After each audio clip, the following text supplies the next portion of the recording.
Please note, the following episode of Generations contains mature contents which may not be suitable for children. Viewer discretion is advised. Welcome to Generations, a show which helps people 50 and better lead happy, healthy, and productive lives. Here's today's moderator, Nadia Jordana. Hello and welcome to Generations. I'm Nadia Jordana and I'll be your moderator for today. We have a really interesting topic. We're going to be talking about seniors and sexual health. Our special guest will be Dr. June Valleur, but first let me introduce our co-hosts, Gloria Van Demeltraat. Thank you, Nadia. I'm thrilled to be here today. It's going to be a fun subject. I think so. Midge Bubani. It's nice to be here today. And we can have lots of fun talking about this subject. You betcha. And Ellie Freed. Hi, Nadia. I'm glad to be here too, and I came prepared.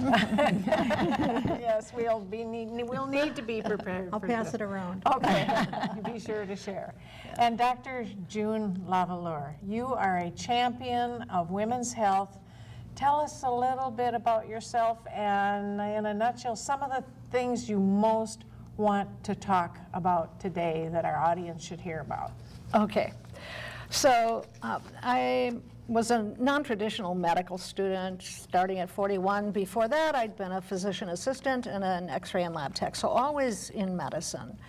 And when I came to medical school from west central Minnesota, a little town called Osakis, I was obviously old enough to be mother to most of the students in the class. And I was going to be a family physician, but when I did my obstetrics rotation, I fell in love. You get to do primary care, do surgery, and deliver babies. And when I was a resident, it became very obvious that we weren't paying a lot of attention to mature women's health. And at the time, I was 45. And the last thing you want to do is mess around with a perimenopausal woman. Yeah. Right.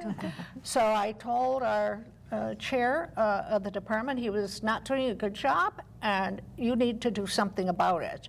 And 6 weeks later, he offered me a job. And I decided I could change one person's life at a time or teach and have many lives changed. That's kind of it. Well, what are some of the top of mind issues that women and or men have? And when we talk about seniors, I'm thinking we're talking about 50 and over, but maybe even 60 and 70 and 80. 50s isn't seniors anymore. Okay. 50s is really middle age. When I talk about senior sex, it's 65 to 105. And because I'm now 77, and I see how patients don't want to bring the topic up with their doctors, and I see how sometimes the doctors don't want to talk about sex. They're afraid they'll get embarrassed. They're afraid they'll embarrass their patients. It's such an important topic to who we are as human beings. And the very last ism that it's okay to have is ageism. We had a massage therapist once. My husband and I like massages, and we have a therapist come to the house. And when she was done, she said, "Oh, you two are so cute."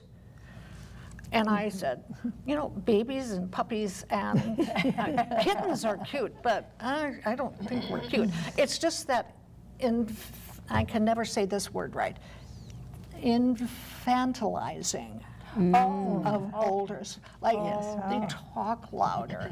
They sometimes baby talk talk baby with talk. them. Yes. And that just drives me up a wall. Me too.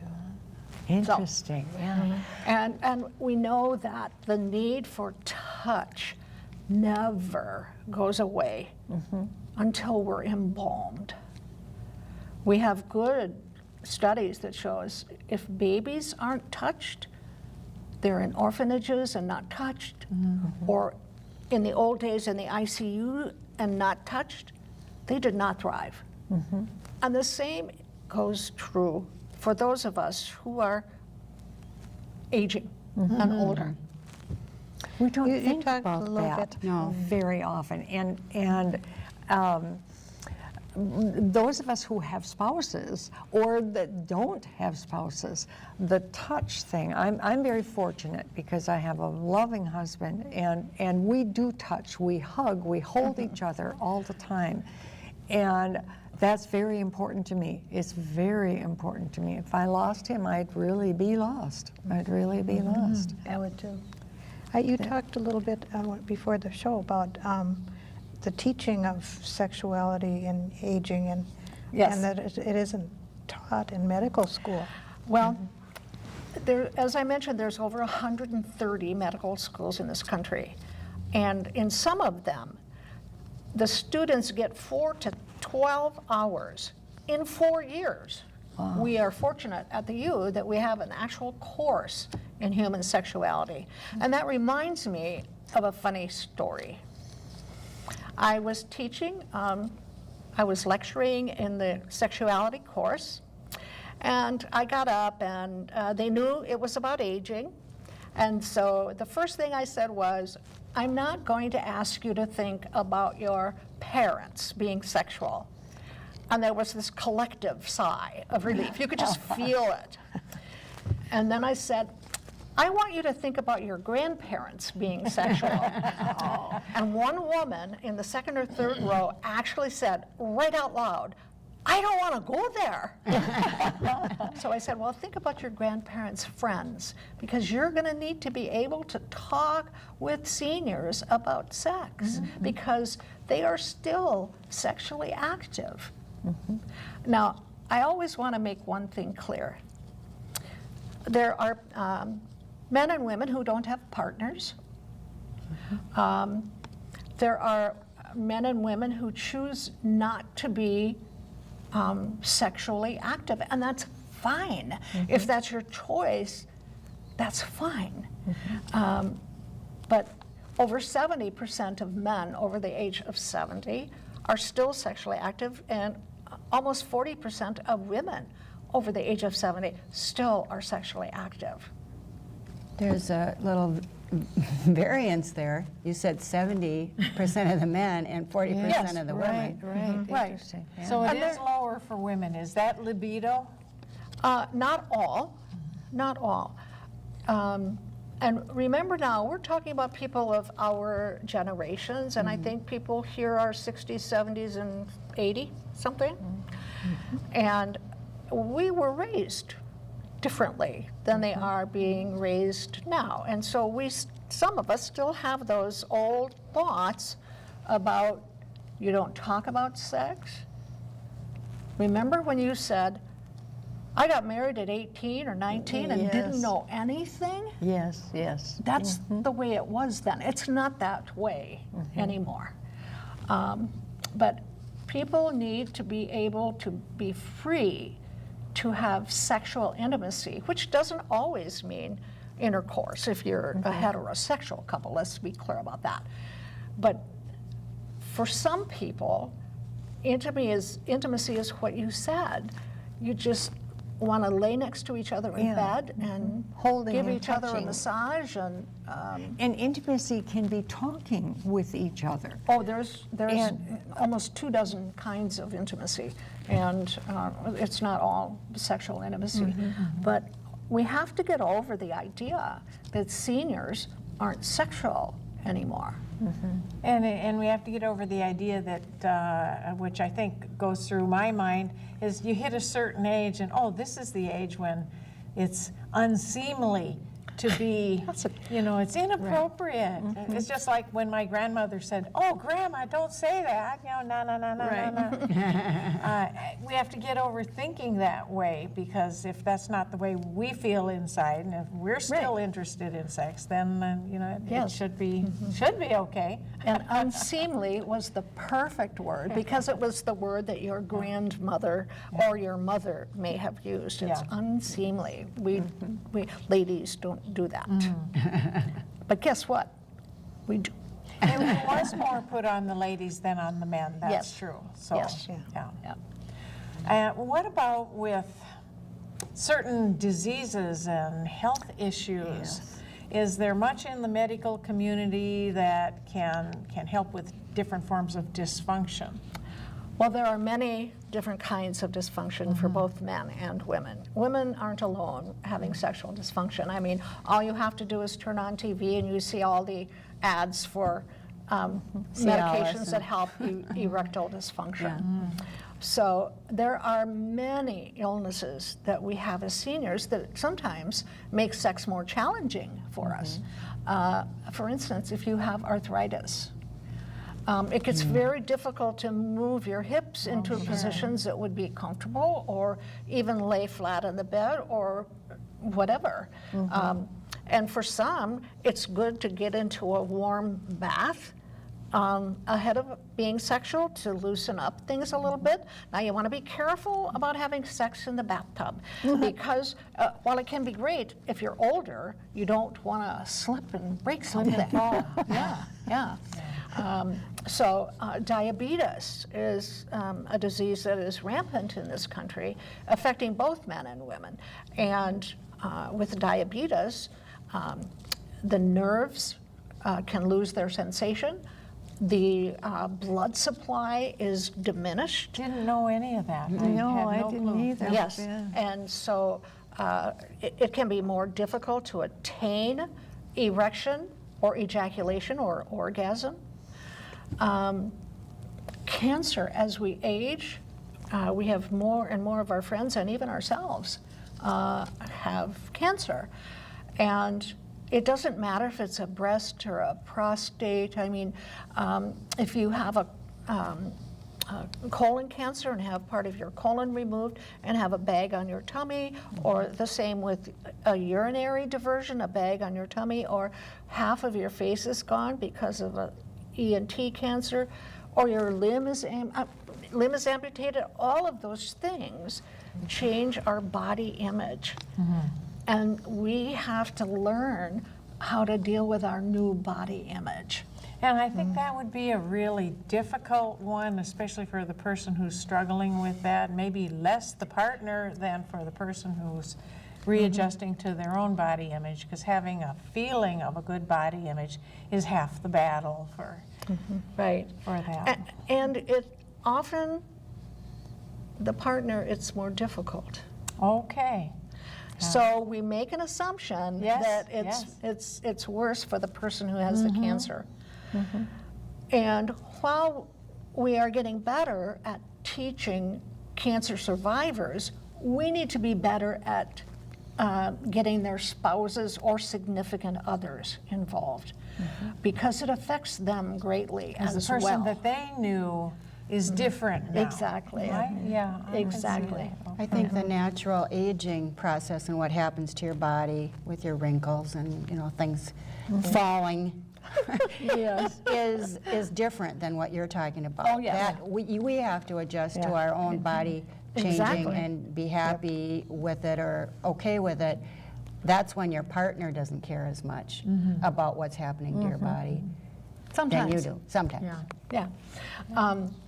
When women go through menopause and they choose not to be on estrogen and progesterone therapy, the vagina shrinks. There's ordinarily 3 layers of cells in the vagina, and after a while, there's only 1 layer left. And so the vagina becomes very narrow, and this is particularly true in women who've never had a vaginal delivery. And so you're in your 60s now, and your vagina is narrow and dry, and your husband has erectile discomfort, just can't have an erection.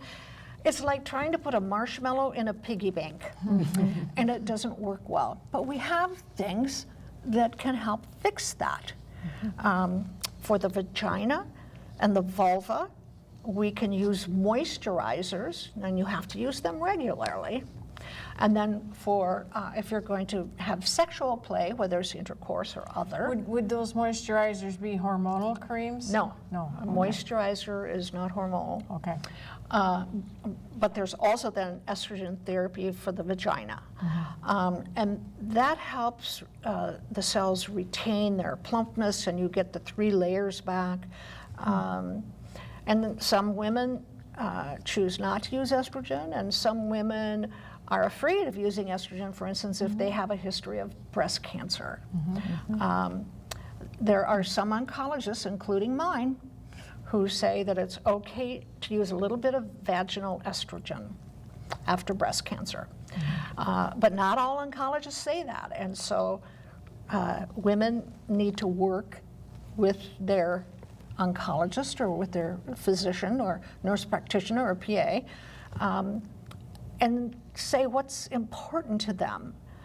There are women who say, I want to be able to have intercourse with my husband, and I am willing to take whatever little risk there is. June, what is the situation with doctors now? Are they becoming more educated and more able to deal with patients with questions like this? We're an aging society. Yes. The majority of us, we're looking at all the baby boomers now getting on up there, and there are a lot of us. Yes. So are doctors' attitudes and abilities changing to accommodate this, is what I'm asking. Some. Not totally. I've written a couple of articles in the past year for 2 Minnesota medical journals, Minnesota Medicine and Metro Doctors, and I talk about the failure of medical schools to teach the medical students. Almost 40 years ago now, the ministers in the area came to the program in human sexuality at the University of Minnesota and said, people are coming to us with these questions and we have no clue and you have to help us. And so, finally we were able to get a curriculum into the medical school that is substantial. Although in the last, I think, 3 years, we've lost time. There's so much to teach medical students, and we're learning so much more every day, every week, every year. And so you sacrifice curriculum in some places to get some curriculum in other places. So it's really important that we as patients or clients, whatever term you choose to use, are feeling okay about asking our doctors very explicitly what an issue is. And if they cannot answer your questions, the sign of a good doctor would be that he or she would say, I really don't have the background to deal with this, but this is an important topic, and I know where I can send you to get the information. So we have more and more sex therapists around, and again, sex therapy is not, going to a person to have sex. Many people still think that. It is to go to talk about your issues and to learn about how to deal with those issues. Should there be a PDE5 inhibitor like Viagra or Cialis that you mentioned? Or should there be estrogen or moisturizers?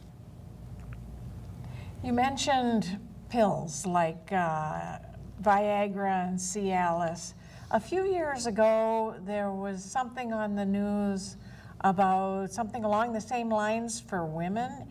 Was that ever true, and is that still around, or is it just kind of yesterday's news and wasn't of very much use? So Viagra has not been shown to be beneficial in women.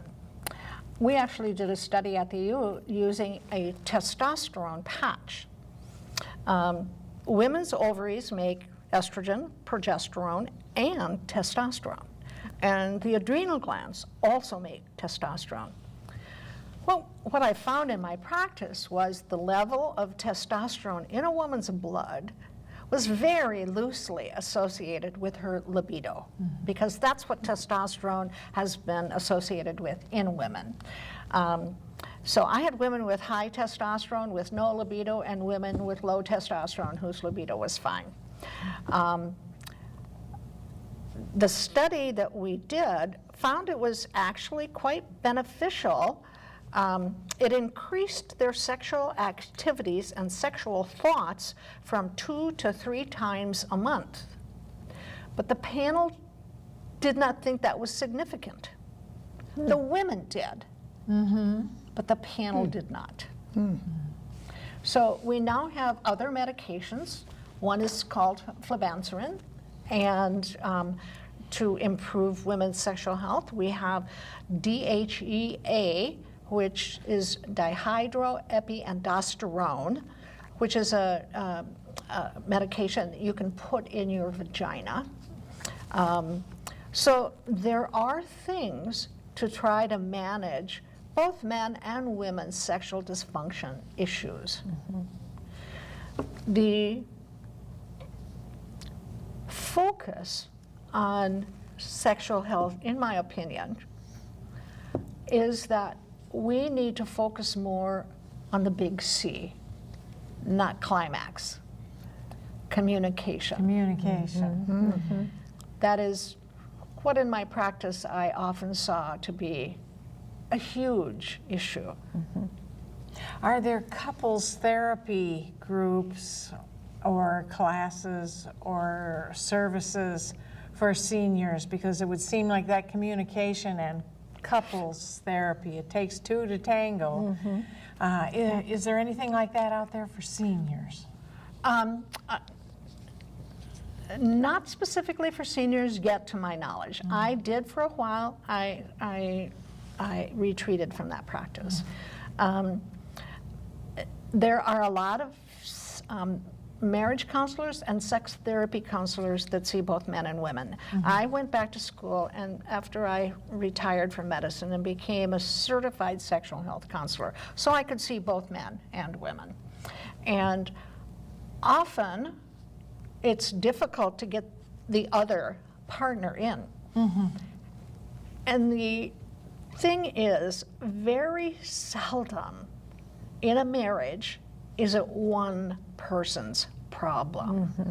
It is a couple issue, and they may each have their own separate And the more issues. time that passes, the more dual Distance. that issue gets. Yes, it does. It does. Communication is so important. Which is the other who doesn't often come in? You can't make the other come in, So I mean, which is it, the man or the woman? both. Oh, okay. It just depends on the situation. It I does. suppose, yeah. Okay. Yep, Yeah. it does. Do you have see. recommendations for how to improve that communication? Oh, yes. There's a woman on TV who says all the time, and my grandmother did too, you have one mouth and 2 ears. Let's use them proportionally. Yes. And so putting yourself in the other person's position is sometimes very hard to do. And this is something that doesn't, you can't fix it like that, because it didn't happen like that. It happened over time.